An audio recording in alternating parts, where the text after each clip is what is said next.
Victor Hugo once said that there is nothing in the world more powerful than an idea whose time has come.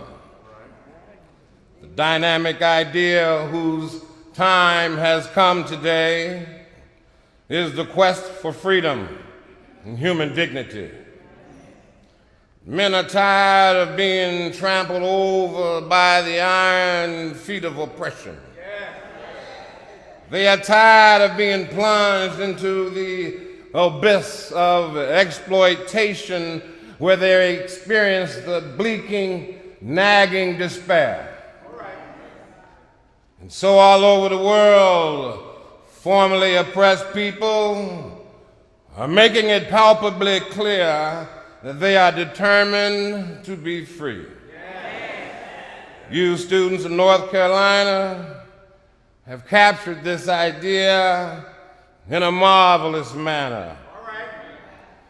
You've taken the undying and passionate yearning for freedom, filtered it into your own soul, and fashioned it into a creative protest that is destined to be one of the glowing epics of our time. For the past 2 days, you have moved in a uniquely meaningful orbit, imparting heat and light into distant satellites. In this period when civil rights legislation hangs in an unbalance in the Congress, when the recalcitrance of some public officials in the South instills us with frustration and despondency. A spectacular example of determined young people demanding their rights gives glorious inspiration to all decent persons, not only from our nation, but throughout the world. You have taken hold of the tradition of nonviolent resistance, and you're carrying it forward toward the end of bringing us closer to that day of full freedom. In my recent travels to Africa and Asia, I was struck by the youthfulness of the leaders in their struggle for liberation and the immensely responsible role of students. What is fresh, what is new, is your fight is the fact that it was initiated, fed and sustained by students. What is new is that America's students have come of age. You now take your honored places and you are able to create a creative protest against segregated eating facilities, and again highlights the fact that segregation is the Negro's burden and America's shame.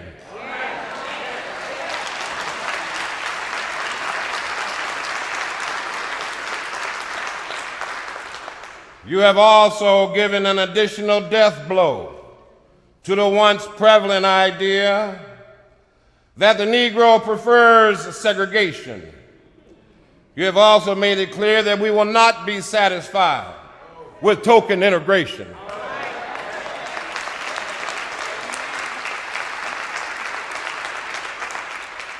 For token integration is nothing but a new form of discrimination, covered up with certain niceties and complexities.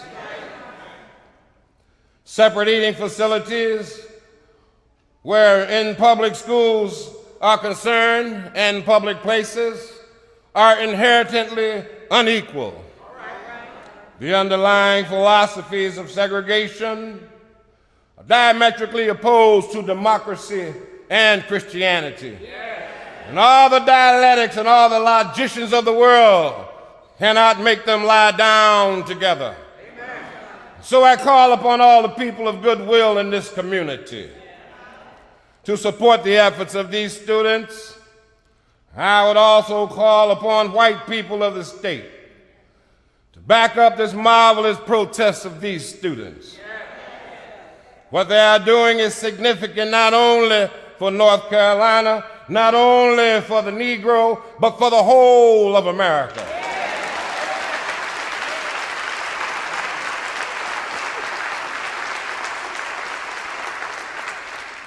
I am convinced that more white people must join this movement against segregation in this country.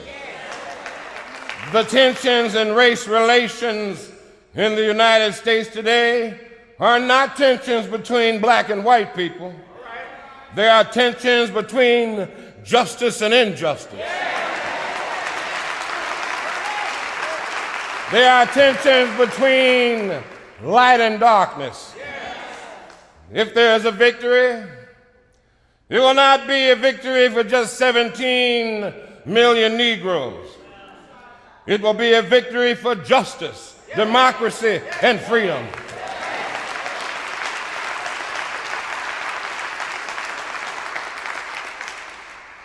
The festering sore of segregation debilitates the white man as well as the Negro.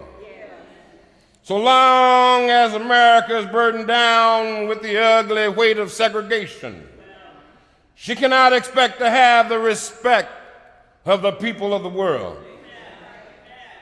Indeed, the shape of the world today does not afford us the luxury of an anemic democracy.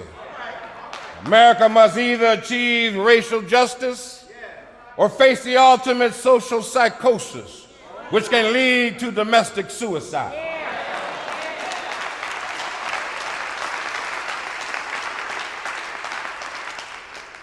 May I say to you, as you continue your protest, you will confront moments of difficulty. But let us realize that no great everlasting gain ever came in history without suffering and sacrifice.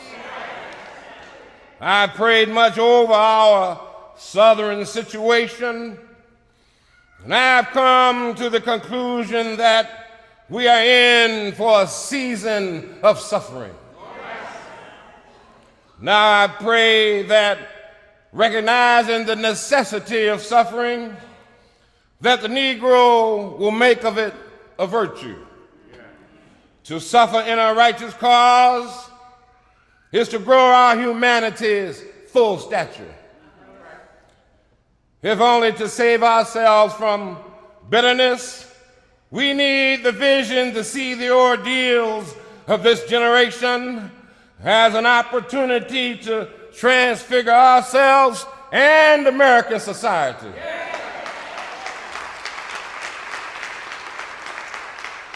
Let us not fear going to jail.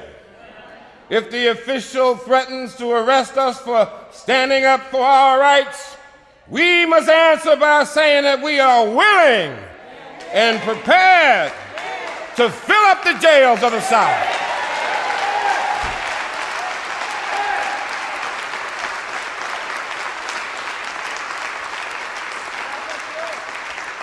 Maybe it will take this willingness to convince the dozing conscience of our nation.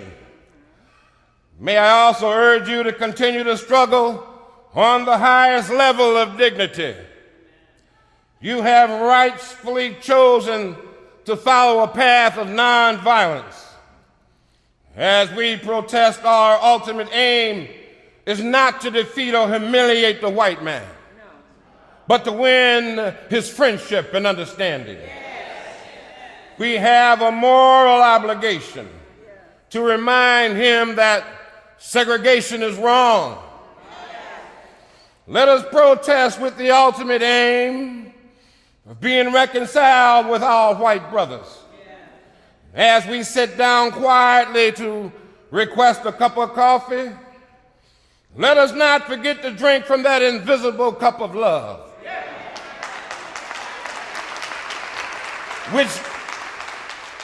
which can change a segregationist into an integrationist.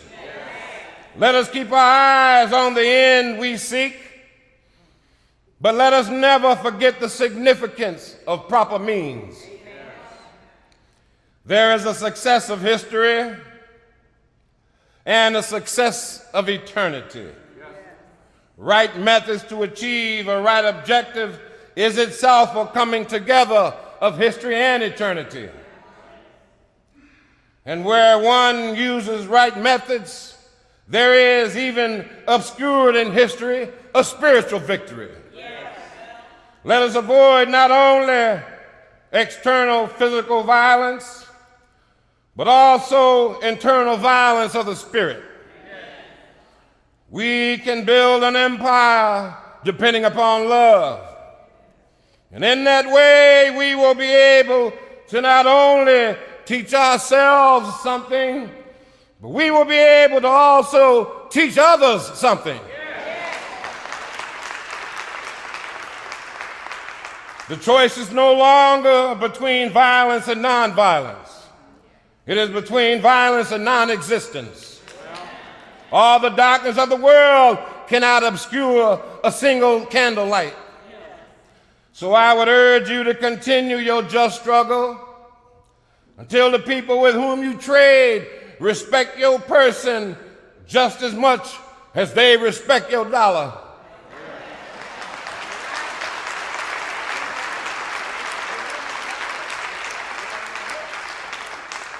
May I assure you have the full weight of the Southern Christian Leadership Conference behind you. At a certain point, every struggle of great importance has moments of doubt or hesitation. Some voices declare, let us stop right here. We have gone far enough. We confronted this crisis in Montgomery, and we also had these doubts. Despite the debates, the confusion and the uncertainty, we still carried on. So if there is one lesson experience has taught us, which I hope to leave with you, is that when we found, by the help of God, a correct course, a morally sound objective, you do not equivocate, you do not retreat, you struggle to win a victory.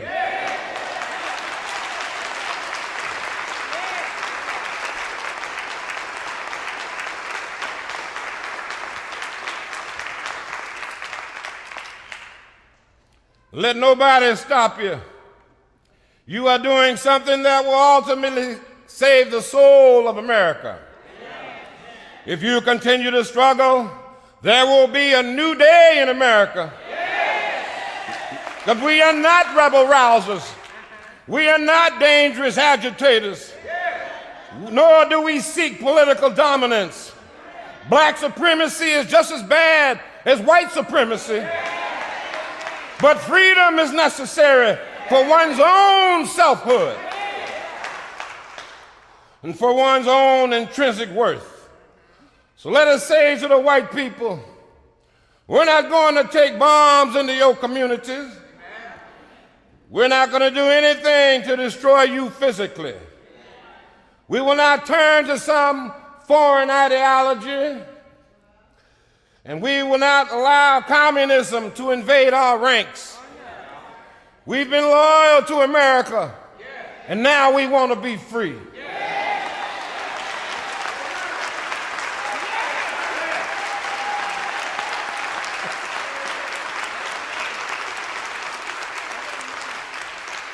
And remember that both history and destiny is on your side.